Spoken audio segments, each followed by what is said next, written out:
자, 여러분 안녕하세요. 어니스트와 주식 비드업의 머니버드입니다. 어니스트입니다. 자, 주식하는 데 있어서 손절을 해야 될 때가 있잖아요. 손실 상황에서 매도를 하는 거를 손절이라고 합니다. 근데 이 손절을요, 절대 못하는 분들도 계시고, 하긴 하는데 정말 하기 싫다, 혹은 무섭다, 이렇게 생각하시는 분들 되게 많거든요. 의외로 되게 많아요. 그래서 오늘은 이 손절이 무섭다, 하기 싫다, 이런 생각을 하시는 분들께 저희가 팁을 드리는 시간을 가져보겠습니다.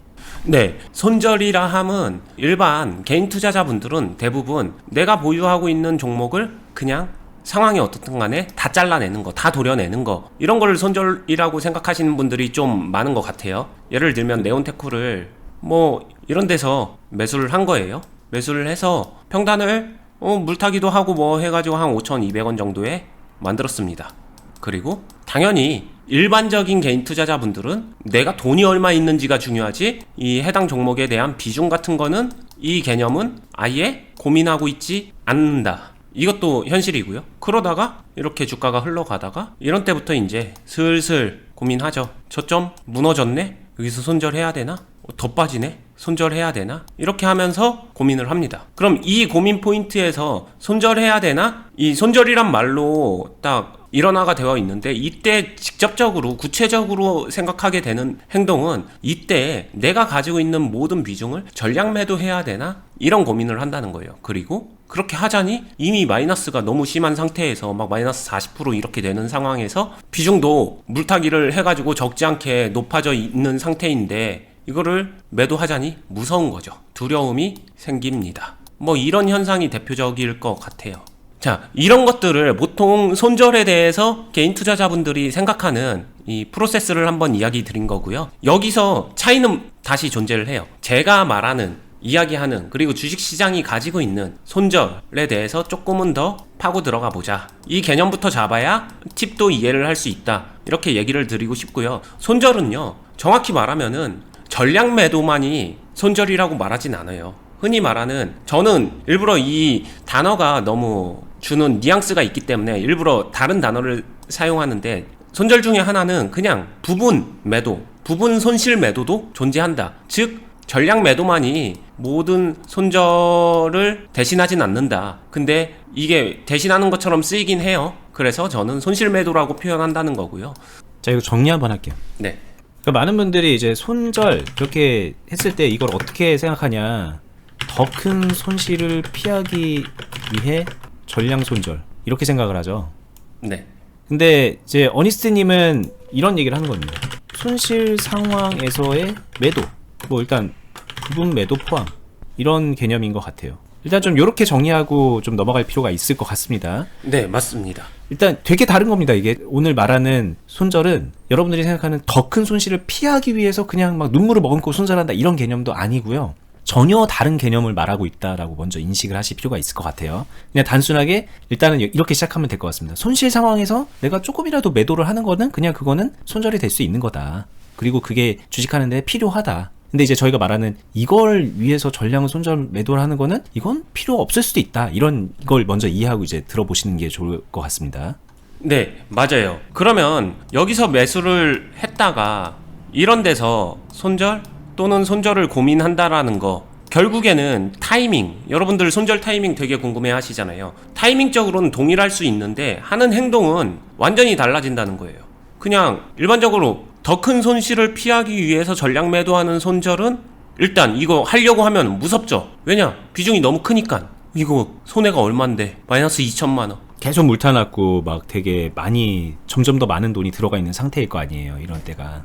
네, 마이너스 3천만 원 이거 한 번에 손절하라고? 이거 내 연봉의 반인데, 이런 생각 들면서 이게 감정이입이 안 될 수가 없는 구조잖아요. 그러니까 당연히 무섭습니다. 무서운 게 맞고요. 근데 제가 말하는 거는 더 큰 손실을 막기 위해 그 행동을 하고 있다라는 그 발상이 틀렸다. 왜 그러냐? 여기서 저도 근데 여기서는 매도를 좀 섞어주면 좋습니다라고 말을 할 때 완전히 다른 거예요. 왜냐? 제가 여기서 부분 매도, 손실 매도를 할 줄 알아야 됩니다는 전량 다 팔라는 게 아니라 진짜 일부라도 해가지고 그 다음을 기약하기 위해서, 다음 기회를 내가 버스비 내고 택시비 내고 기차비 내고 전철비 내고 내 목적지로 이동하기 위해서 이동수단으로서 그 요금을 지불하잖아요. 그런 것처럼 딱 그 정도만 상황이 여의치 않아졌으니 이거를 개선시키기 위해서, 수리하기 위해서 수리비 일부를 낸다, 이 정도 개념으로만 생각하자는 얘기고요. 여기서부터 발상의 차이와 느낌 차이가 완전히 달라진다는 거예요.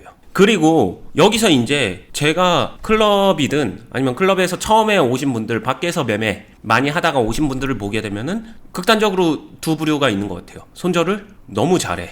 진짜 손절을 너무 잘합니다. 그리고 어떤 부류는 손절을 아예 못해. 이런 사람이 있어요. 이거 되게 막 말씀 많이 하시잖아요. 저는 손절은 괜찮아요. 막 이렇게 그냥 당당하게 말씀하시는 분들도 있고, 어떤 분들은 저는 진짜 손절은 못하겠더라고요. 이렇게 말씀하시는 그 극단적인 온도 차이가 있어요. 투자자 경력을 떠나가지고 똑같이 초보든 똑같이 중수든 뭐 이렇게 본인의 성향들이 되게 극단적으로 나뉘더라고요. 네, 맞아요. 근데 그리고 저한테 심지어 물어봅니다. 주식을 잘하려면 손절을 잘해야 되나요? 아니, 손절을 안 해도 되나요? 막 이렇게 물어보는데, 개인 투자자분들이 아까 전에 정의했었던 더 큰 손실을 막기 위해서 전략 매도 하는 거를 손절이라고 생각하는 그러한 손절은 안 해도 됩니다. 안 해도 돼요. 근데 제가 말하는 일부 손실 매도는 할 줄 알아야 된다 인 거고, 그러면은 그 일부 손실 매도조차도 아예 할 줄 모르면 안 된다라고는 지금 얘기했죠. 그럼 그거를 되게 잘해야 되나? 라고 하게 되면 그렇진 않아요.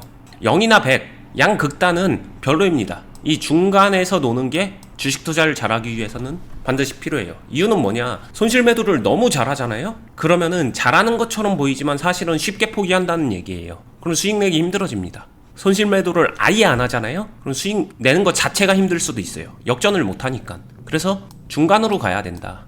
뭐 중간이 정확하게 딱 50이다 이렇게 숫자로 정의할 수는 없습니다. 누군가는 스타일에 따라서 70이 될 수도 있고 누군가는 40이 될 수도 있어요. 그럼 여기까지는 이제 충분히 이해가 됐다라고 하게 되면은, 그 다음에 손절이 무섭습니다 하는 사람들, 무섭다, 무서운 이유도 지금 제가 쭉 얘기한 거에서 이유가 나와 있죠. 100% 비중을 한 번에 다 팔려고 하니까 무서운 거죠. 근데 이거를 나눠서 해보세요. 여러분, 만약에 어떤 되게 좋은 에어컨을 한 300만원 주고 샀어요. 근데 약간 고장이 났습니다. 그래서 그거 수리기사 불러서 출장료랑 부품 교체하는데 한 5만원 정도 들었어요. 이 5만원 아까워서, 또는 이 5만원 내는 거 무서워서 안 고칠 건가요? 에어컨 그냥 버릴 거예요? 그런 거 아니잖아요. 이 정도 비용은 낼 수 있잖아요. 원금을 다 날리는 게 아니다, 이렇게 생각을 조금만 바꿔줘도 여기서 이제 손실 매도를 못하던 사람들이 할 수 있게 된다. 할 수 있게 일단 만드는 게 되게 중요한 것 같아요. 이게 절대 포기하려고, 내가 이거 손실 보고 끝내려고 하는 게 아니라 수익을 내기 위해서 이 행동을 하는 거다, 이렇게 생각을 바꿔주시면은 무서워해서 못하던 분들이 할 수 있게 되는 거를 되게 많이 봤어요. 그러니까 생각 차이가 행동에 되게 많은 영향을 미친다는 얘기겠죠. 일단 여기가 되게 큰 벽입니다. 사실 많은 분들이 이런 식으로 뭐 다 안 잘라내도 되는 거야? 5만 원만 내고 수리할 수 있어? 뭐 이런 생각 자체를 못하고 있기 때문에, 그걸 아는 것만으로도, 그걸 실천하는 것만으로도 한 번만이라도 실천해 보는 게 굉장히 큰 의미가 있는 거죠. 제가 말씀드린 벽이라고 말할 정도로 이걸 할 줄 아는 사람과 이걸 아예 모르고 있는 사람은 크나큰 차이가 있긴 있어요. 보시는 분들 중에서 저희 영상 보신 지 얼마 안 됐거나 그러면 이럴 수도 있어? 이렇게 오늘 생각할 수도 있을 것 같긴 합니다. 네. 근데 이제 만약에 넘어왔다, 나는 그거를 할 수 있게 됐다라고 생각을 해도 여기서부터 또 많이 갈리잖아요. 예를 들면은 우리 집에 에어컨이 고장이 났는데 내가 수리비 5만 원은 감당을 해도 30만 원은 못 참겠다, 이렇게 생각할 수 있는 것처럼, 여기서 뭐 언제 어느 시점에 얼마나 팔아야 돼 라고 했을 때 손실 상황에서 그거를 되게 가늠을 못 하시고, 이걸 생각하면 할수록 줄이고 싶다라는 생각이, 대체로 많은 분들이 그런 생각을 하다 보니까는 또 주저하게 되고 안 하게 되고 그렇게 흘러가게 되거든요. 그쵸. 이 균형을 잡는다는 게 뭐 어느 걸까요? 어떻게 하는 걸까요, 이거는? 결국에는 이거,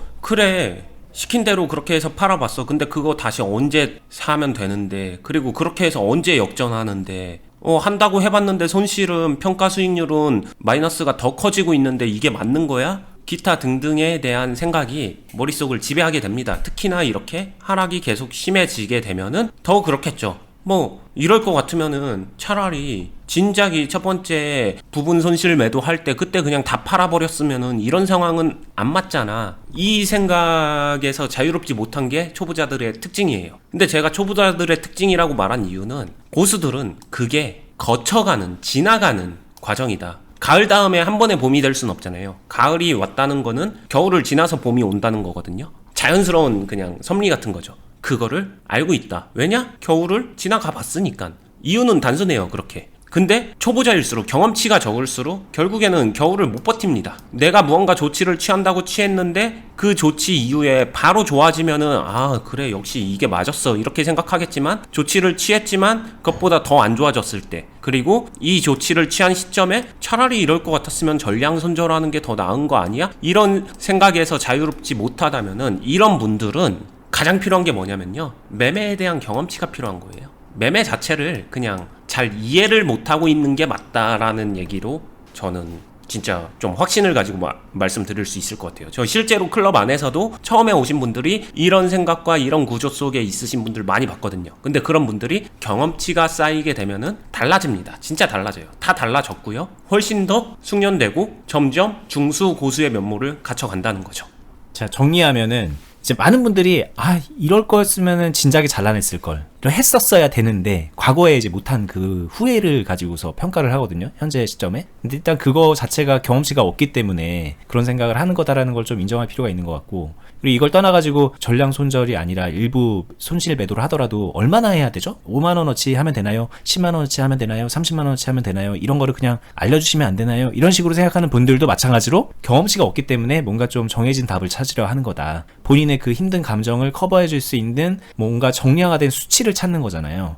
정량화된 기법. 근데 그거는 없다. 본인의 감정을 통제하고 그 상황에서 고민은 누구나 다 되는 건데, 거기에 맞는 올바른 선택들이 이어나가는 게 결국은 경험이 있는 사람들이 하는 영역이거든요. 근데 그걸 피하려고 하고 있거나 그건 아닌 것 같은데, 그렇게 하는 거는 잘하는 게 아닌 것 같은데 라는 착각을 하고 있기 때문에 계속 외면하게 되는 거거든요. 근데 그게 아니다라는 얘기를 하는 거죠. 네, 결국 거기서 필요한 거는 어떤 판단이 필요한 거잖아요. 그렇잖아요. 이 판단을 못하니까 이 판단을 대신해 줄 수 있는 방정식이 있으면은 절대 방정식, 필살 방정식을 좀 있으면 알려주세요 라고 얘기를 하는 거에 가까워요. 근데 이 말을 따지고 보게 되면은 나는 판단할 줄 모릅니다. 그래서 저는 필살 방정식이 필요해요. 기법이 필요합니다. 이 말이에요. 근데 이게 잘못됐다는 거예요. 이건 잘못됐다. 여기서 필요한 거는 판단을 못한다고 했잖아요. 판단을 할 줄 모르니까 저 초보라서 판단이 부족해서요. 그러면 이 판단을 할 수 있게 만드는 게 중요하겠죠. 그럼 이 판단은 어떻게 하면 할 수 있는데 라고 하게 되면은 되게 단순하게 따지게 되면은 저는 두 가지라고 생각을 합니다. 본인이 판단할 수 있는 정도가 돼서 실력을 키우던가, 실력을 키우면서 이 판단을 해보는 거죠. 해보면서 틀린 판단을 할 수도 있겠죠. 하지만 그 경험치가 쌓이고 올바른 판단은 이겁니다 하는 그 케이스를 많이 겪어보면서 자신이 올바른 판단을 할 줄 아는 사람이 되는 거, 이건 당연히 정석 같은 얘기죠. 첫 번째. 아니면은 두 번째는 올바른 판단을 할 줄 아는 사람으로부터 판단을 오더받는 거. 이 두 개 말고 있을까요? 누군가가 대리 판단을 해주는 거. 이 대리 판단을 많은 사람들이 원하거든요. 알아요, 제가. 근데 이 대리 판단을 원하면서 이 대리 판단을 약간 로직, 방정식이 해줄 수 있을 거라고 여기서 넘어가는 게 그게 문제인 것 같아요. 주식은 케이스 바이 케이스인데 이거를 이해를 잘 못하는 것 같더라고요. 그죠? 그냥 뭔가 혼자 하다 보면 되겠거니라고들 되게 막연하게 생각들을 하시는 걸 보게 됩니다. 이제 그냥 대안이 없는 거죠, 사실. 하다 보면 되지 않을까? 그냥 약간의 1%의 가능성을 가지고서 그냥 되는 대로 하고 계신 건데, 그렇게 하면 진짜 말 그대로 1%도 안 되는 성공률을 가지고서 주식의 실력을 키워나가려고 하는 거거든요. 실력이 없으면 주식이 잘 되지도 않는 거죠, 결과적으로. 네. 근데 길이 있다는 거고, 그 길이 이 두 가지 말고 뭐가 있을까? 뭐 있으면 알려주세요. 저희도 뭐 좀 생각을 해보게. 근데 저희가 여태까지 경험해본 바, 저희 스스로도 경험하고 많은 분들을 가르쳐 보면서 경험해본 바, 결국 이 두 가지밖에 없지 않나. 거기에 저희가 해드릴 수 있는 부분을 하고 있다. 사실 대안이 없어서 못한다 이 말이 정말 저는 방금 순간적으로 소름 돋을 정도로 와닿았는데, 개인 투자자분들이 느끼는 느낌일 것 같아요. 저도 그걸 알기 때문에 그래서 저희가 생각하는 대안을 드리겠습니다라고 얘기하는 거고, 클럽 안에서는 자신의 판단력을 높이는, 실력 높이는 거 얼마든지 가능하고, 제가 실력을 높이는 거에는 그렇게 큰 관심은 없고 좀 묻어가고 기대가면서 대리 판단을 좀 해주세요 하는 분들한테도 얼마든지 이용할 수 있는 공간이기 때문에 현실적으로 가능한 대안은 이 클럽이 다 갖추고 있으니까 이거를 활용해보는 것도 정말로 좋다. 이게 단순히 비즈니스적으로 좋다라고 얘기하는 게 아니라 정말로 이거 말고 대안이 있다라는 게 있으면 알려주시면 저희도 진짜로 고민을 해보겠다. 이 정도까지 얘기할 수 있을 것 같아요. 네. 저희가 이제 이런 클럽을 하고 있다는 거는 어떻게 생각하실지 모르겠는데, 저희 입장에서는 상당한 자신감을 기반으로 하고 있는 거예요. 정말 쉬운 일이 아닙니다. 저는 클럽에서 별로 그렇게 하는 일은 없어요. 클럽 운영적인 측면에서 같이 이제 비즈니스를 하는 동반자적 입장에서 운영 방향이라던가 이런 부분에 있어서는 항상 늘상 얘기를 하고 뭔가 조율을 하고 있지만, 실제로 그 안에서 투자를 가이드해주고 있고 투자 결정을 하고 있는 분은 어니스트님이 중심이 되고 있거든요. 근데 이제 저는 그 정도까지는 이제 못하는 거죠. 근데 어니스트님이 그걸 하는 이유, 할 수 있는 이유는 정말 뭐 다른 거 아닌 것 같습니다. 이렇게 오랜 기간이거든요. 이거 지금 보면은 20년 동안의 차트죠. 이렇게 오랜 기간 주식을 해오면서 검증을 했기 때문에 하고 있는 거예요.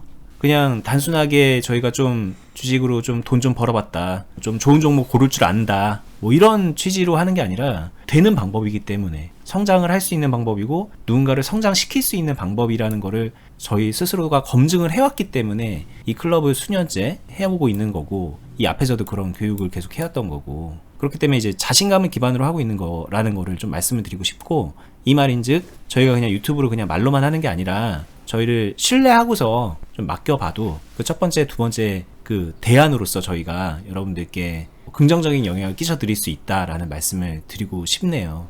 그렇게 오셔서 믿고 오신 분들이 지금 현재 굉장히 많은 선배분들이 클럽 안에서 회원으로서 발전해 나가고 있기 때문에, 오셔서 그분들 보는 것만으로도 굉장히 많이 자극되고 도움 되실걸요. 그리고 이렇게 이야기하게 되면은, 이거는 제가 사석이나 다른 데서 그냥 진솔하게 이야기할 때 더 듣게 됐었던 얘기 중에 하나인데, 이렇게 생각하시는 분들도 있어요. 어니스트도 유학도 하고 체계적으로 배우고 뭐 이렇게 했기 때문에 어찌 보면은 되게 좀 괜찮은 환경 속에서 모든 게 갖춰져서 이렇게 되는 거 아니야? 그런 사람들의 영역 아니야? 라고 이렇게 겉으로 보여지는 걸로만 생각하고서 오해하시는 분들도 많거든요. 근데 제가 확신을 가진 가장 큰 이유가 뭔데라고 하게 되면은, 진짜 솔직하게 말씀드릴 때, 저는 유학생활을 할 때 돈 진짜 엄청 많이 들잖아요. 그전에는 잘 살았습니다. 근데 유학생활 하던 중간에 아버지 사업이 어려워지면서 진짜로 폭삭 내려앉았어요. 그러면은 굉장히 힘들어졌겠죠. 제 나이를 고려하거나 경제 능력을 고려하거나 이런 거 생각했었을 때. 근데 그 돌파구가 되어준 게 저는 주식 투자라고 생각을 해요. 그 주식 투자가 도박적으로 한방 제가 뭐 종목 잘 태워서 한 번에 큰 수익을 내가지고 그거를 이겨냈냐? 그것도 아닙니다. 주식 투자의 정석이 저를 다시 있게 만들어줬고, 정말 밑바닥처럼 어려운 시점에서의 돌파구는 주식 투자가 되어줬다. 주식 투자는 그만한 힘을 가지고 있는 거다. 이 확신을 저는 경험적으로 알고 있고, 그래서 더 확신을 가지고, 그래서 지금 당장 힘들고 뭔가 돌파구가 필요하신 분들, 주식 투자를 진지하게 생각해보는 거 좋다라고 자신있게 얘기할 수 있는 이유인 것 같아요. 네. 저도 참 할 얘기가 많지만 대체로 다 동의하는 측면에서 여러분들께 거드는 얘기가 될 것 같아서 오늘은 얘기를 여기서 마무리를 해보겠습니다. 오늘 주제는 그거였죠. 손실 상황에서 매도를 하는 것에 대해서. 근데 많은 분들이 손실 상황에서 매도 그러면 손절, 그래 손절 노하우, 손절 하기 싫은 사람, 하기 좋은 사람, 막 그냥 손절이라는 틀 안에서 생각을 하는데, 저희는 사실 손절이라는 말 자체도 안 쓴다고 말씀드렸잖아요. 용어 자체를 좀 달리한다. 그래서 손실 상황에서의 매도에 대한 얘기로 했고, 손실 상황에서의 매도는 뭐 누군가는 뭐 쉽게 받아들이기도 하고, 누군가는 정말 그걸 왜 해야 되죠? 이렇게 생각하기도 하고, 무섭다고 생각하기도 하고, 여러 가지 그 감정적 차이가 있는데, 결과적으로는 필요한 겁니다. 이거는 이 손실 상황에서 매도를 할 줄 모르는 사람이 주식을 잘한다? 저는 그거는 그냥 성립이 안 되는 말이라고 생각을 합니다. 그렇기 때문에 필요한 건데, 그게 결국은 필요한 거니까는 이런 공식에 의해서 한다 이런 게 아니라, 뭐랄까 그 경험과 노하우를 통해서 본인이 그때그때 선택을 해나가는 그런 과정이기 때문에, 이 말을 연장해서 생각해 보면은 그 손실 상황에서의 매도를 좋은 결과를 만들어내기 위해서 과정으로서 잘할 수 있는 실력을 키우자, 이런 방향으로 얘기가 흘러갈 수밖에 없다는 것. 뭐 그건 모든 주식 얘기를 하더라도 결과적으로는 이런 흐름으로 가게 되는데, 오늘도 마찬가지였다는 거를 좀 말씀드리고 싶고요. 그 실력을 키우거나 뭐 올바른 선택을 해나가는 데 있어서 저희가 도움을 드리고 있습니다. 클럽을 통해서 그 부분까지도 말씀을 드렸어요. 그리고 뭐 클럽이 아니더라도 저희가 유튜브에서 올바른 선택을 해나가는 그런 노하우를 어떻게 기를 수 있는지, 경험을 어떻게 쌓는 게 좋은지에 대해서 정말 많은 영상으로 설명을 했고, 앞으로도 계속 해나갈 테니까 저희 유튜브도 구독해 두시고요. 마지막으로 이제 클럽 어떻게 가입하는지만 설명 간단하게 하고 마무리 해볼게요. 자, 일단 네이버에서 주식비더 공유카페로 검색을 해보세요. 검색을 해서 맨 위에 있는 검색 결과를 타고 저희가 운영하는 카페, 여기에 입장을 해주십니다. 그런 다음에 네이버에 로그인을 하신 다음에 카페 가입하기 한번 진행해 보시면 됩니다. 자, 가입은 그냥 간단하게 몇 가지 그냥 질문에 답변하시면은 바로 되고요. 그리고 전체 글 보기 누른 다음에 메뉴에 있는 필독공지 확인하시면은 클럽을 왜 하고 있는지. 자, 그리고 클럽에 오시면은 뭐 여러 가지 궁금한 것들 있잖아요. 여기 회원은 몇 명이지? 회비는 얼마지? 돈은 얼마나 벌 수 있다는 거야? 뭐 여러 가지 궁금한 거 있는데 여기 이제 들어와서 이 영상들 2개 보시면은 어지간한 거 다 해결되실 겁니다. 그리고 추가적으로 궁금한 거 있으면은 상담 과정에서도 저희가 설명드리고 있으니까는 여기 신청서 작성하셔서 상담 한번 받아보시면 됩니다. 저희는 다음에 더 유익한 영상으로 찾아뵐게요. 끝까지 보시느라 수고 많았습니다. 감사합니다. 감사합니다.